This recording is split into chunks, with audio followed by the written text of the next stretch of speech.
หมายสูงพี่น้องผู้ปันแห้งสื่อข่าวแซนมีเดียวเขาดังเสียงนะคะเนาะในก็แม่นงานในวันที่22เดือนตุลาคม2565นะคะตอนดาในรายการข่าวค่ะตอนในเตียวดังข่าวเงาเกี่ยวกับเรื่องซึกธนูตี PLA ญาซึกมันเอามาเก็ต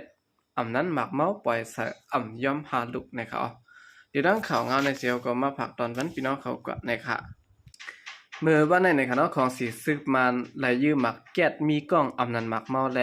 กองลงสาจอมหิมเอิ่งเกี่ยวกุเนอเจเวงหลอกจอกเนอปืนตีอันตับซึกปลดปล่อยเจ้าคือธนู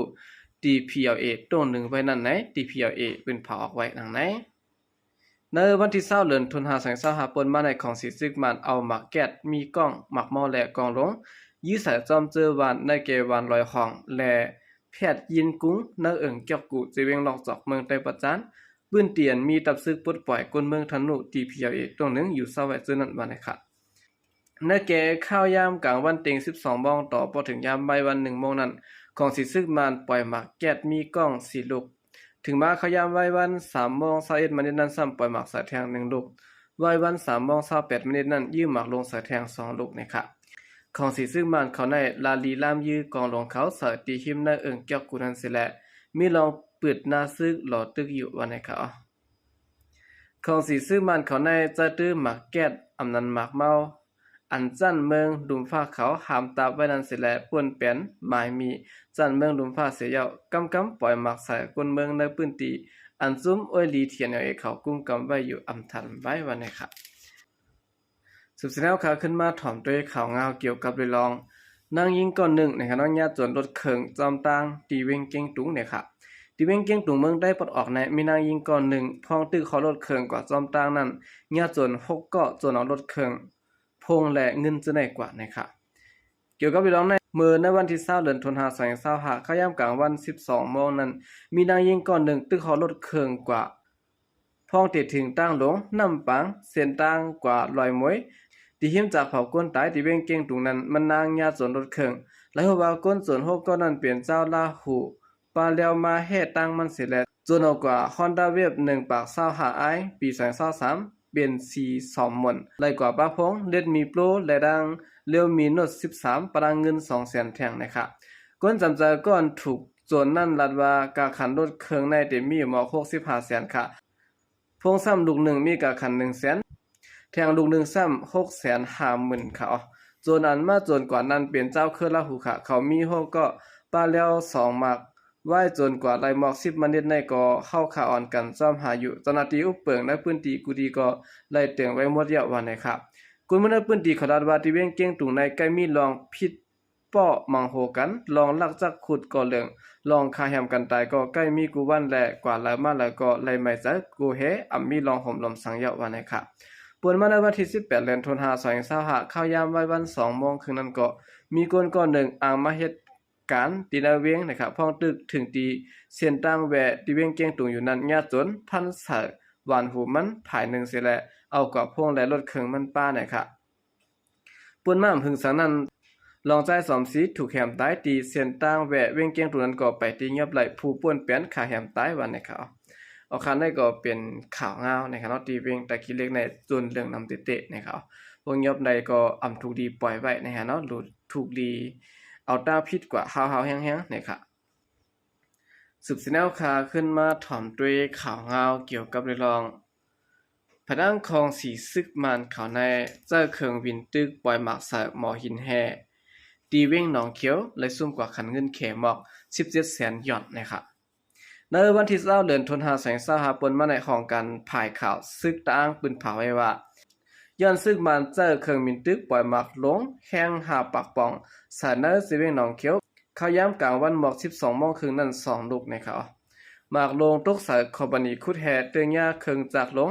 อันจะตื้อในการคุดแห่นั้นเสียลูกก่อยกว่าตั้งน้ำซุ่มกว่ากาขันเงินแค่ 1,680,000 หยอนวันนะครับเหลือสินั้นก็เมื่อวันที่18เข้ายามหัวค่ำหมอก5 โมงครึ่งนั้นก็ซึกมันจะตื้อเครื่องมินปล่อยหมากลงแห้ง2 ปาก50 ป่องตา6 ลูกตกเสอที่หิมวานดันนาเต็งกี่เอิงโตปิ่นจิเวงหนองเขียวจึงได้วัดของนั้นเหมือนกันนะครับในจิเวงหนองเขียวในย้อนเปิดแรงพวงมีแล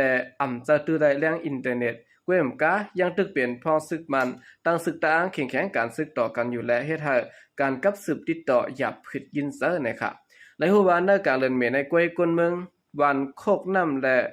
วันตั้งแผอุมมาตีเสื่อนไปเพบางตึกกว่าซอนอยู่สวัสดีเกี้องเขียวคำชิมตั้งแผอุมมาตีในสิเวงหนองเขียวนั้นก็งาจมยุบกองกลางยืดตายกว่า3เกาะมาเจ็บ1เกาะเหมือนกันวันนี้ค่ะโอเคในก็เปลี่ยนผาด้านของสิซึกมันเขาในการปล่อยหมากหาปักปองลงเสือตีคุดแห่ของตับซึกตั้งเถียนเอาเขานะครับเลยซุ่มเงินกว่าหมอก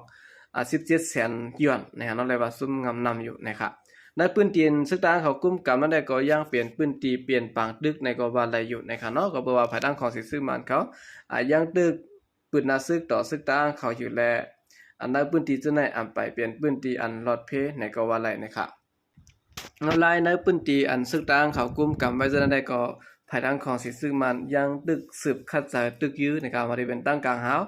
บริเวณการเจ้าต้นว่าจะในด้านภายซึ่งมันเขาจะกุดล็อกไล่นะครับเนาะหนังหื้อตีตึกซิมเอาอะไรขึ้นในปืนตีอันเขาซุ่มกว่าซึ่งนั้นนะครับ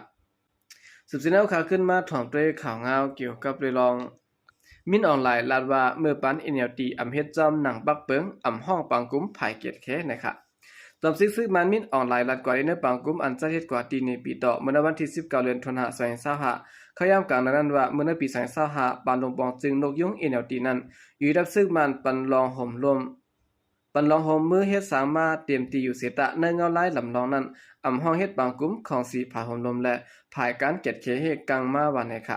เลือสินั้นอยู่ที่รับซึกไลหันแม่นลงปองจึงนกยุงเตียบตัดเฮ็ดสร้างลองอำแม่นจำปักเบิงหมายมีเสื้อในวันนี้ค่ะเนาะย่ำเดียวจำหนังเขาเทียบตัดของสีภายผมลมและภายแกดเคเหตุกลางนั้นสั่งเตเป็นการหางแฮนมาตัดสะเทศบางเลือกตั้งลงปองจึงอันถูกเลือกตั้งขึ้นมาในเปลี่ยนอันดีตอนตาวันเมืองวันในค่ะตาลองง่ำเย็นในเมืองในเสด็จเมื่อปานลงปองจึงติ้งสิ่งนั้นก็อยู่ที่รับซึกมันได้อุปโองบงี้กันตั้งซุ่มยิบกองกลางเจ้าเครือเสด็จลงลายมือเลยห่มหมายกึดตึกตัวเมือง NCA มาปฏิ NLT ย่างสอดสนอย่าหาลงลายมือลูกก่อนจำซึกมันมินออนไลน์มับแน่ไว้หนังไหนนะครับเนาะก็ตั้งผายมินออนไลน์ได้นะฮะก็มานำกรณีเนจีเนใส่บาดี NLT เขานะครับเนาะก็จีเนใส่ก็การไล่สร้างอันเขาเฮ็ดอยู่ย่ำเมื่อในมันหลีเหลือ NLT อยู่คืออันไหนเขาย่ำไปบ้วนสอนด้วยนับสร้างด้วยตัวเขาขึ้นนะฮะเนาะเพราะย่ำเมื่อเหลือในมีกลเมืองลูกมายิบกองกลางเสร็จแล้วตื้อขึ้นเขาในนำเตะวันเมืองรู้แล้วกลปังตานนายก็ย่ำไปฮู้ตัวแทงลูกก่อนเทไรวันในก็วันอะไรอยู่นะครับยังดึกกว่าซีเน่เปิ้นอยู่นะฮะเนาะโอเคกำลังแสดงก็ยินจมนับยามกุมถึงพี่น้องผู้กำแถมปัญหาเขาดังเสียงอยู่เขายินจมนับยามมีนำเสเข้าใจก็ดีอ่ะมาส่งค่ะ